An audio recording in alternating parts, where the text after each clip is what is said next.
Hi, welcome to competitive cracker. ഞാൻ നീതു. അപ്പോൾ നമ്മൾ SSC എക്സാമിന് വളരെ സീരിയസ് ആയിട്ട് പഠിച്ചുകൊണ്ടിരിക്കുകയാണ്. ഇനി അധികം സീരിയസ് ആയിട്ട് പഠിക്കാത്തവരുകൂടി എന്ത് ചെയ്യുക, വളരെ സീരിയസ് ആയിട്ട് തന്നെ പഠിച്ചു തുടങ്ങുക, പഠിക്കുക, മാക്സിമം നന്നായിട്ട് പ്രിപ്പയർ ചെയ്യുക. കാരണം എക്സാം അടുത്തു. അപ്പോൾ ഓരോ എക്സാംസിനും നമ്മൾ എന്ത് വേണം, കൃത്യമായിട്ട് സിലബസും അതോടൊപ്പം തന്നെ PYQസും അനലൈസ് ചെയ്ത് കൃത്യമായ ടോപ്പിക്കുകൾ പഠിക്കുക. വെറുതെ എന്ത് ചെയ്തിട്ട് കാര്യമില്ല. നമ്മൾ ഒരു കോമ്പറ്റേറ്റീവ് എക്സാമിന് വെറുതെ സിലബസ് മകപ്പ് ചെയ്തിട്ട് കാര്യമില്ല. അതിൻ്റെ കൂടെ PYQs, മാക്സിമം MCQs ഒക്കെ ചെയ്തു തുടങ്ങാം. അപ്പോൾ എന്താണ്, എക്കണോമിക്സിൽ ഏറ്റവും പ്രധാനപ്പെട്ട ഒരു ടോപ്പിക്ക് തന്നെയാണ് ബജറ്റ് എന്ന് പറയുന്നത്. അപ്പോൾ യൂണിയൻ ബജറ്റ് 2026 നമ്മുടെ financial minister Nirmala Sitharaman, iron lady അല്ലേ, ഇന്ദിരാഗാന്ധിയെ പോലെ തന്നെ ഒരു അയൺ ലേഡി തന്നെയാണ് നിർമ്മല സീതാരാമനും. അത്രയും പവർഫുൾ ആയ ഒരു ബജറ്റാണ്, അവരുടെ ബജറ്റാണ് ഇത്രയും കാലമായി ഇന്ത്യയിൽ ലീഡ് ചെയ്തുകൊണ്ടിരിക്കുന്നത്. സോ നിർമ്മല സീതാരാമൻ്റെ 2026 ബജറ്റിലെ ഏറ്റവും ഇമ്പോർട്ടൻ്റ് ആയിട്ടുള്ള കാര്യങ്ങൾ നമുക്കിന്ന് നോക്കാം. അപ്പോൾ ആദ്യമായിട്ട് ഒരു സൺഡേ ബജറ്റ് ആയിരുന്നു വന്നത് അല്ലേ, February 1 സൺഡേ ആയിരുന്നു. For the first time in the India's parliamentary history the budget was tabled on Sunday. നമ്മുടെ ബജറ്റിന്റെ ചരിത്രത്തിൽ എന്താണ്, first time in India's parliamentary history എന്താണ്, സൺഡേ ബജറ്റ് ആയിരുന്നു അല്ലേ. ബജറ്റ് അവതരിപ്പിച്ച് സൺഡേ ആയിരുന്നു. Budget tabled on Sunday, that is 1 February 2026. എവിടെയായിരുന്നു സ്ഥലം? The first budget prepared in the newly named Kartavya ഭവനിലായിരുന്നു ബജറ്റ് അവതരിപ്പിച്ചത്. അതായത് പേര് മാറ്റി കർത്തവ്യ ഭവൻ എന്നാക്കി അല്ലേ. അപ്പൊ കർത്തവ്യ ഭവനിലെ ആദ്യ ബജറ്റ് കൂടിയായിരുന്നു, ആദ്യ സൺഡേ ബജറ്റ് കൂടിയായിരുന്നു എന്നുള്ളൊരു ഇൻട്രസ്റ്റിംഗ് ഫാക്ട് നമ്മുടെ ഇപ്രാവശ്യത്തെ ബജറ്റിന് ഉണ്ടായിരുന്നു. അപ്പൊ നമ്മുടെ സൺഡേ ബജറ്റ്, അതുപോലെ തന്നെ കർത്തവ്യ ഭവനിലെ ആദ്യത്തെ ബജറ്റ്. അപ്പോൾ ഈ ബജറ്റിന്റെ ഒരുപാട് ബേസിക് ഫീച്ചർ കൂടി, ബേസിക് ആയിട്ടുള്ള ടേംസ് കൂടി നമ്മൾ അറിഞ്ഞിരിക്കണം. പിന്നെ കുറച്ച് ഹിസ്റ്ററി ഒക്കെ അറിയണം, കറണ്ട് ആയിട്ടുള്ള സ്റ്റാറ്റിസ്റ്റിക്സ്, അതുപോലെ തന്നെ ഒരുപാട് പ്രൊജക്റ്റ് ഇംപ്ലിമെന്റ് ചെയ്യും അല്ലെ, ഡെവലപ്മെന്റൽ പ്രൊജക്റ്റ്, അതുപോലെ തന്നെ വെൽഫെയറിന് വേണ്ടിയിട്ടുള്ള പ്രൊജക്റ്റ്. അപ്പോൾ ആ പ്രൊജക്റ്റും അതിന്റെ എയിമും ഫീച്ചേഴ്സും ഒക്കെ അറിയണം. അപ്പോൾ ഏറ്റവും ബേസിക് ആയിട്ടുള്ള കുറച്ച് കാര്യങ്ങൾ. കോൺസ്റ്റിറ്റ്യൂഷനിലെ ബജറ്റിന് ബജറ്റ് എന്നാണോ പറയുന്നത്? അല്ല. കോൺസ്റ്റിറ്റ്യൂഷനിൽ എന്താ പറയുന്നത്? ആനുവൽ ഫിനാൻഷ്യൽ സ്റ്റേറ്റ്മെന്റ് എന്നാണ് ബജറ്റിനെ മെൻഷൻ ചെയ്തിരിക്കുന്നത്. എവിടെയാണ് മെൻഷൻ ചെയ്തിട്ടുള്ളത്? ആർട്ടിക്കിൾ 112. ഓക്കെ, ആർട്ടിക്കിൾ 112 കോൺസ്റ്റിറ്റ്യൂഷനിൽ എന്തിനെ പറ്റി പറയുന്നത്? ബജറ്റിനെ പറ്റി പറയുന്നത്. ബജറ്റ് എന്നല്ല പേര്, ആനുവൽ ഫിനാൻഷ്യൽ സ്റ്റേറ്റ്മെന്റ് ആണ്. ദെൻ ഫിനാൻഷ്യൽ ഇയർ എന്ന് പറയുന്നത് April 1 to March 31 ആണ്. ബേസിക് അല്ലെ, April 1 to March 31 ആണ്. ദെൻ പ്രിപ്പയർ ചെയ്യുന്ന നോഡൽ ഏജൻസി എന്ന് പറയുന്നത് ആരാണ്? The budget division department of economic affairs, ministry of finance ministry ആണ് പ്രിപ്പയർ ചെയ്യുന്നത്. ദെൻ പ്രസന്റേഷൻ ഡേറ്റ് എന്ന് പറയുന്നത് പ്രസന്റഡ് ഓൺ February 1. ദെൻ 2017 എന്ത് ചേഞ്ച് ചെയ്തു? 17 ചേഞ്ച് ചെയ്തു. The last working day of the February എന്നും വേണമെങ്കിൽ ചേഞ്ച് ആക്കിയിട്ടുണ്ട്. Then implement the proposals before April 1. അതായത് ഫിനാൻഷ്യൽ ഇയർ സ്റ്റാർട്ട് ചെയ്യുന്നത് April 1 അപ്പോൾ അപ്പോഴത്തേക്ക് എന്ത് ചെയ്തിരിക്കണം? ഈ പോളിസീസ് ഒക്കെ, ഈ പ്രൊജക്റ്റ് ഒക്കെ ഇംപ്ലിമെന്റ് ചെയ്തിരിക്കണം എന്നതാണ് ക്രൈറ്റീരിയ. ദെൻ അതുപോലെ തന്നെ നമ്മുടെ ബജറ്റിലുള്ള ഫണ്ട്, ഏറ്റവും പ്രധാനപ്പെട്ട 3 ഫണ്ടുകൾ consolidated fund of India, public account of India, contingency fund of India. അപ്പോൾ കൺസോളിഡേറ്റഡ് ഫണ്ട് ഓഫ് ഇന്ത്യ എന്ന് പറയുന്നത് ആർട്ടിക്കിൾ 266(1) പറയുന്നത്. എന്താ പറയുന്നത്? All government revenues, taxes and lone repayments are here. Okay, അതായത് കൺസോളിഡേറ്റഡ് ഫണ്ടിൽ വരുന്നത് ഗവൺമെന്റിന്റെ റവന്യൂസ് ഇൻക്ലൂഡിങ് ടാക്സ്, അതുപോലെ തന്നെ ലോൺ റീപേയ്മെന്റ്സ് ഒക്കെ ഇവിടെ വരുന്നു. ഇവിടെ നിന്നൊരു പണം വിത്ഡ്രോൺ ചെയ്യണമെങ്കിൽ എന്ത് വേണം? പാർലമെന്ററി അപ്രൂവൽ വേണം. നിർബന്ധമായിട്ടും പാർലമെന്റിന്റെ അപ്രൂവൽ ഇല്ലാതെ നമുക്ക് കൺസോളിഡേറ്റഡ് ഫണ്ടിൽ നിന്ന് വിത്ഡ്രോ ചെയ്യാൻ പറ്റില്ല. No money can be withdrawn without parliamentary approval. Okay, അതാണ് കൺസോളിഡേറ്റഡ് ഫണ്ട് ഓഫ് ഇന്ത്യ എന്ന് പറയുന്നത്, ആർട്ടിക്കിൾ 266(1). ഓക്കെ, സെക്കൻഡ് വൺ എന്ന് പറയുന്നത് public account of India, that is article 266(2). 266(2). That is hold the money where the government act as the banker. Okay, government act as the banker. ഇവിടെ എന്തൊക്കെ വരും? Provident funds, small savings, ഇതുപോലെയുള്ള ഫണ്ടുകളൊക്കെ വരുന്ന, അതായത് ഗവൺമെന്റിന് എന്തിന്റെ റോളാണ്? ബാങ്കറിന്റെ റോളാണ് പബ്ലിക് അക്കൗണ്ട് ഓഫ് ഇന്ത്യയിൽ വരുന്നത്. ഇവിടെ എന്താ ആവശ്യമില്ല? പാർലമെന്റിന്റെ അപ്രൂവൽ ആവശ്യമില്ല. Does not require the sanction of the parliament to withdraw. Okay, third account ആണ് contingency fund of India. Contingency എന്ന് പറഞ്ഞാൽ അത്യാവശ്യ ഘട്ടങ്ങളിൽ ഉപയോഗിക്കാൻ വേണ്ടുന്ന ഫണ്ട്. അത് എവിടെയാണ് വരുന്നത്? ആർട്ടിക്കിൾ 267 ആണ്. ആർട്ടിക്കിൾ 267 എന്താണത്?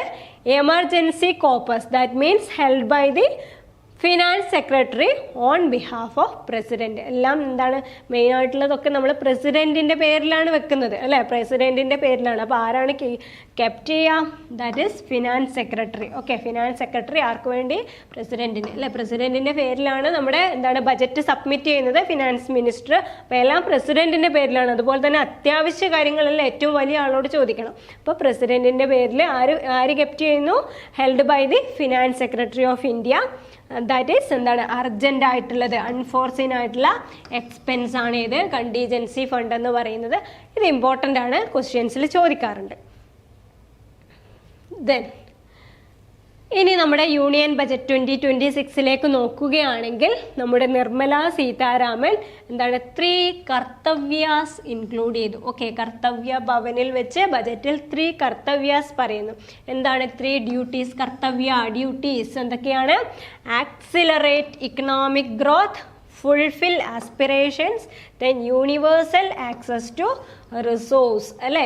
അതായത് എന്താണ് ഇക്കണോമിക് ഗ്രോത്ത് തന്നെയാണ് മെയിൻ ആയിട്ടുള്ള, എന്താണ് ആക്സിലറേറ്റ് ചെയ്യണം, മാക്സിമം ഗ്രോത്ത്, നമ്മുടെ സമ്പദ് വ്യവസ്ഥയുടെ വളർച്ച തന്നെയാണ് ഏറ്റവും പ്രധാനപ്പെട്ടത്. ദെൻ ആസ്പിറേഷൻസ് ഫുൾഫിൽ ചെയ്യണം, അതുപോലെ തന്നെ യൂണിവേഴ്സൽ ആക്സസ് കിട്ടണം. എന്തിനു വേണ്ടിയിട്ട്? റിസോഴ്സസിന് വേണ്ടിയിട്ട്. അപ്പോൾ 3 കർത്തവ്യാസ് ആണ്, 3 ഡ്യൂട്ടീസ് ആണ് ഇതിൽ നിർമ്മല സീതാരാമൻ ഇൻക്ലൂഡ് ചെയ്തിട്ടുള്ളത്. ദെൻ ഇനി ഏറ്റവും പ്രധാനമായിട്ട് നമ്മൾ ഓർത്ത് വെച്ചിരിക്കേണ്ട കുറച്ച് സ്റ്റാറ്റിസ്റ്റിക്സ്. എന്താണ്? ഫിസ്ക്കൽ ഡെഫിസിറ്റ് ടാർഗറ്റ് എത്രയാണ്? 4.3% ഓഫ് ദി GDP. നമ്മുടെ എന്താണ് നാഷണൽ ഇൻകത്തിന്റെ, അതായത് ഡൊമസ്റ്റിക് പ്രൊഡക്റ്റ്, വിദേശത്ത് നിന്നുള്ളത് ഇൻക്ലൂഡ് ചെയ്യുമ്പോൾ അത് GNP ആവും അല്ലേ.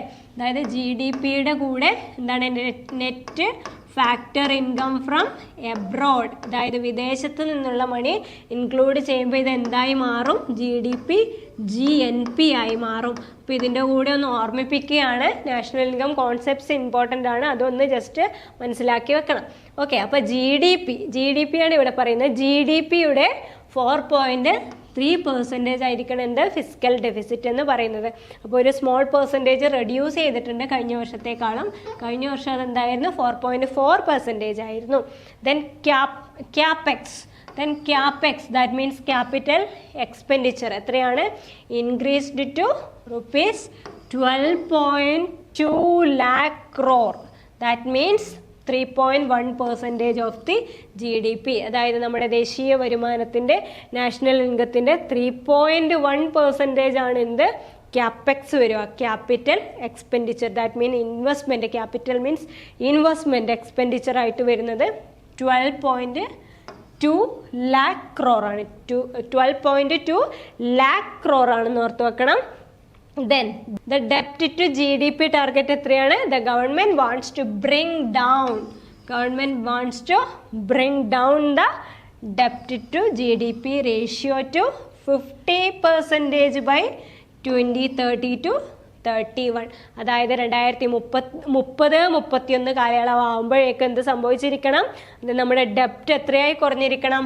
50%. അതായത് ഇപ്പോഴുള്ളതിൻ്റെ പകുതിയായിട്ട് നമുക്ക് കുറയ്ക്കാൻ കഴിയണം എന്നുള്ളതാണ് നമ്മുടെ നിർമ്മല സീതാരാമൻ എയിം ചെയ്തിട്ടുള്ളത്. ദെൻ പുതിയ പ്രധാനപ്പെട്ട സ്കീമുകൾ ഏതൊക്കെയാണ്? ഭാരത് വിസ്താർ. എന്താണ് Bharat Vistaar? A new multilingual AI tool അല്ലേ. എല്ലാത്തിനും AI വരുന്ന, നമ്മൾ AI ഒക്കെ യൂസ് ചെയ്ത് പഠിക്കുന്ന ഒരു കാലഘട്ടമാണ്. അപ്പോൾ എന്തിനു വേണ്ടിയിട്ട്? Multilingual language tool, multilingual AI tool for ആർക്ക് വേണ്ടിയിട്ട്? ഫാമേഴ്സിന്. ഇപ്പോൾ നമുക്ക് മൾട്ടി ലാംഗ്വേജ് കിട്ടുന്നുണ്ടല്ലോ. നമുക്കിപ്പോൾ ഇംഗ്ലീഷ് മാത്രമല്ല മലയാളവും ഏത് ലാംഗ്വേജ് വേണമെങ്കിൽ നമ്മൾ ജെമിനിയും ChatGPT ഒക്കെ നമുക്ക് പറഞ്ഞു തരുന്നുണ്ട്. അപ്പോൾ എന്താണ്? Multilingual AI tool for farmers that integrates agri stack with ICAR data to give personalised farming advice, അതായത് കർഷകർക്കും AI ടൂൾ അവൈലബിൾ ആയിരിക്കണം. അപ്പോൾ എല്ലാവർക്കും ഇംഗ്ലീഷ് അറിയണമെന്നൊന്നുമില്ല അല്ലേ, അപ്പോൾ ഗ്ലോബൽ ലാംഗ്വേജ് എല്ലാവർക്കും അറിയണമെന്നില്ല. അപ്പോൾ ലോക്കൽ ലാംഗ്വേജ് എല്ലാവർക്കും ഉപയോഗിക്കാൻ കഴിയണം AI ടൂൾ. അതിനെ ബേസ് ചെയ്തുകൊണ്ട് ഫാമേഴ്സിനെ സപ്പോർട്ട് ചെയ്യാൻ വേണ്ടിയിട്ടാണ് ഭാരത് വിസ്താർ വന്നിരിക്കുന്നത്. പിന്നെ ബയോ ഫാർമ ശക്തി എന്താണ്, മാസീവ് 10,000 crore, എത്ര 10,000 crore scheme to make India global hub for manufacturing biologics and biosimilars. Okay, അതായത് ഇന്ത്യ ഒരു ബയോ ഹബ്ബാക്കി മാറ്റാൻ പോവുകയാണ്. എത്ര ക്രോറാണ് അതിനു വേണ്ടി പറഞ്ഞിട്ടുള്ളത്? 10,000 crore ആണ്. എന്താണ് പ്രോഗ്രാമിന്റെ പേര്? ബയോ ഫാർമ ശക്തി. ഓക്കെ, ഇനി അടുത്ത പ്രധാനപ്പെട്ട ഒന്നാണ് കോർപ്പറേറ്റ് മിത്രാസ്. എന്താണ് കോർപ്പറേറ്റ് മിത്രാസ്? എന്തിനു വേണ്ടി? Specially trained professionals who will be deployed in Tier 2 and Tier 3 cities, help to MSMEs with legal and tax compliances. അതായത് സ്മോൾ സിറ്റീസും അതുപോലെ തന്നെ Tier 2 Tier 3 സിറ്റീസിലുള്ളവരുടെ MSME പ്രൊമോട്ട് ചെയ്യുക. മാക്സിമം എന്താണ് MSME പ്രൊമോട്ട് ചെയ്യുക. അതിനു വേണ്ടിയിട്ട് ആരെ നിയോഗിക്കണം? ട്രെയിൻഡ് പ്രൊഫഷണൽസ് വേണം, സ്പെഷ്യലി ട്രെയിൻഡ് പ്രൊഫഷണൽസ് വേണം. അതായത് ബിസിനസ് സെക്ടറിൻ്റെ ഇമ്പോർട്ടൻ്റ്, അതുവഴി നമ്മുടെ ഇക്കണോമിക് ഗ്രോത്ത് ഇംപ്രൂവ് ചെയ്യുക. കാരണം ആദ്യം പറഞ്ഞു എന്താണ്, ഡെപ്റ്റ് 50% ആക്കണം അല്ലേ, മാക്സിമൈസ് ചെയ്യണം, ഇക്കണോമിക് ഗ്രോത്ത് മാക്സിമൈസ് ചെയ്യുക എന്നുള്ളത് തന്നെയാണ് നിർമ്മല സീതാരാമൻ ഉദ്ദേശിക്കുന്നത്. അപ്പോൾ MSMEs ഒക്കെ മാക്സിമം ഡെവലപ്പ് ചെയ്യുക, അതിന് ഗ്രോത്ത് ഉണ്ടാക്കുക. അതിനുവേണ്ടി ട്രെയിൻഡ് ആയിട്ടുള്ള പ്രൊഫഷണൽസിനെ തന്നെ ഉപയോഗിക്കുക. ദെൻ പിന്നെ ഒരു പ്രധാനപ്പെട്ട കാര്യമാണ് എന്ത്? High speed rail and infrastructure. എന്താണ്? The government is developed 7 high speed rail corridors. എത്ര? 7 high speed rail corridors. That is growth connectors. അതാണ് നമ്മുടെ ഗ്രോത്ത് കണക്ടേഴ്സ് എന്ന് പറയുന്നത്. നമ്മൾ റെയിൽ എത്രമാത്രം ഹെൽപ്പ് ചെയ്യുന്നുണ്ട് നമുക്കറിയാം. ട്രേഡിനായാലും നമ്മുടെ എന്താണ് ട്രേഡ് സെക്ടർ ഡെവലപ്പ് ചെയ്യാനായാലും നമ്മുടെ ഇക്കോണമിയുടെ ഗ്രോത്തിനായാലും അതുപോലെ തന്നെ നമ്മുടെ നോർമൽ ലൈഫിൽ എത്രത്തോളം റെയിൽ ഇമ്പോർട്ടൻ്റ് ആണെന്ന് നമുക്കറിയാം. അപ്പോൾ റെയിൽ നമ്മുടെ ഇൻഫ്രാസ്ട്രക്ചർ ഡെവലപ്മെൻറ്റിൽ ഒരു പ്രധാനപ്പെട്ട കാര്യമാണ്. അപ്പോൾ 7 high speed rail connectivity corridors ആണ് ഉണ്ടാക്കുന്നത്. ഗ്രോത്ത് കണക്ടേഴ്സ് എന്നാണ് പറയുന്നത് തന്നെ. Then city economic region. City economic region, that means developing new urban clusters with an allocation to എത്ര 5,000 crore per region over 5 years. 5,000 crore 5 years per region. എന്തിനു വേണ്ടി? City economic regions ആക്കി മാറ്റാൻ വേണ്ടിയിട്ട്, അതായത് ഗ്രോത്തിന് വേണ്ടി. സിറ്റീസ് നേരത്തെ പറഞ്ഞു Tier 2 Tier 3 സിറ്റീസിനെ ഡെവലപ്പ് ചെയ്യാൻ, MSMEs ഡെവലപ്പ് ചെയ്യാൻ ഇവിടെ എന്താണ് ഓരോ റീജിയൻ വൈസ് എത്ര കൊടുക്കുന്നു? 5,000 crore ഫോർ 5 years അല്ലേ. ദെൻ ടാക്സിൽ എന്ത് മാറ്റമാണ് വരുത്തിയിട്ടുള്ളത്?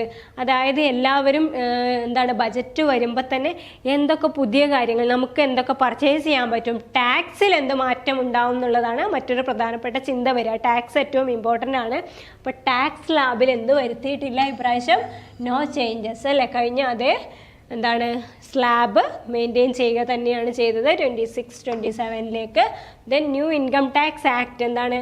Highly anticipated and simplified income tax act will officially come in to force on April 1st 2026. Okay, April 1st 2026 ഏറ്റവും സിംപ്ലിഫൈഡ് ആയിട്ടുള്ള ടാക്സ് ഒക്കെ കുറച്ചും കൂടി സിംപ്ലിഫൈഡ് ആയാൽ മാത്രമേ നമ്മുടെ ഗ്രോത്ത് ഉണ്ടാവൂ. ഈ ഒരു ഗ്ലോബലൈസേഷൻ ഇറയിൽ എന്നുള്ളത് നന്നായിട്ട് അറിയാവുന്ന ഗവൺമെൻറ് ആണ്. അതുകൊണ്ട് തന്നെ എന്താണ് സിംപ്ലിഫൈഡ് ആയിട്ടുള്ള എന്താണ് സിസ്റ്റം ഒക്കെ April 1st 2026 തന്നെ ഒഫീഷ്യലി വന്നിട്ടുണ്ട്. അതുപോലെ മറ്റൊന്നാണ് ദിവ്യാങ് കൗശൽ യോജന. എന്താണ് ദിവ്യാങ് കൗശൽ യോജന? സ്കില്ലിന് ഇമ്പോർട്ടൻ്റ് ആണ് അല്ലേ, സ്കിൽസിന് ഇമ്പോർട്ടൻ്റ്. നമ്മൾ എത്ര പഠിച്ചാലും സ്കിൽസിനാണ് important. So specific skilling programme launched to train Divyangjan, that means persons with disabilities. Okay, Divyangjan that means എന്താണ് ഡിസേബിൾഡ് പേഴ്സൺസിന് വേണ്ടിയിട്ടുള്ള programme. Okay, for high demand IT and animation roles. Okay, IT സെക്ടറിലും അനിമേഷൻ സെക്ടറിലൊക്കെ ഇപ്പം എത്രത്തോളം നമ്മൾക്ക് വീഡിയോസിന് അതുപോലെ തന്നെ പിക്ചറിന് എഡിറ്റിങ്ങിനൊക്കെ എത്രത്തോളം ഇമ്പോർട്ടൻസ് ഉണ്ടെന്ന് നമുക്കറിയാം ഈ ടെക്നിക്കൽ വേൾഡിൽ. അപ്പോൾ AI ബന്ധപ്പെട്ടത്, അനിമേഷനുമായി ബന്ധപ്പെട്ടത്, IT സെക്ടറിലേക്ക് ആർക്ക് ട്രെയിനിങ് കൊടുക്കണം? Persons with disabilities. ഓക്കെ, അപ്പോൾ ഡിസേബിൾഡ് പേഴ്സൺസിന് ട്രെയിനിങ് കൊടുക്കാനുള്ള ദിവ്യാങ് കൗശൽ യോജന ഇൻട്രൊഡ്യൂസ് ചെയ്തു. ദെൻ ടാക്സ് ലാബിൽ മാറ്റം ഇല്ല എന്ന് പറഞ്ഞു. അപ്പോൾ ടാക്സ് ലാബ് ഏതൊക്കെയാണെന്ന് നമുക്ക് അറിയണ്ടേ? അപ്പോൾ ടാക്സ് ലാബ് നമുക്ക് നോക്കാം. അപ് ടു 4 lakh വരെ നമ്മൾ എന്ത് കൊടുക്കണ്ട? ടാക്സ് കൊടുക്കണ്ട, ടാക്സിന് ഇല്ലാണ്.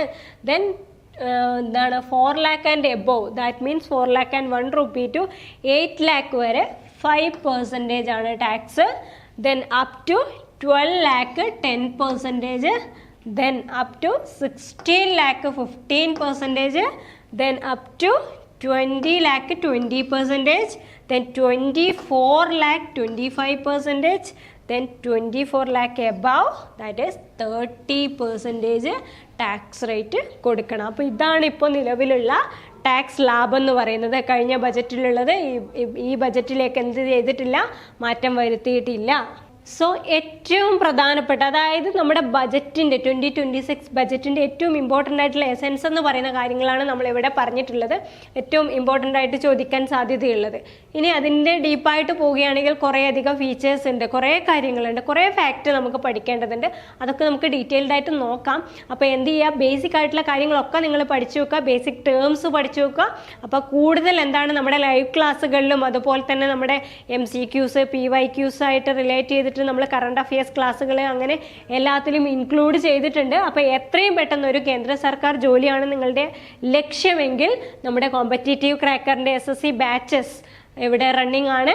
അപ്പോൾ നിങ്ങൾ എന്ത് ചെയ്യാം? എത്രയും പെട്ടെന്ന് നമ്മുടെ മാസ്റ്റർ ബാച്ചിലേക്ക് ജോയിൻ ചെയ്തിട്ടില്ല എങ്കിൽ ജോയിൻ ചെയ്യാം.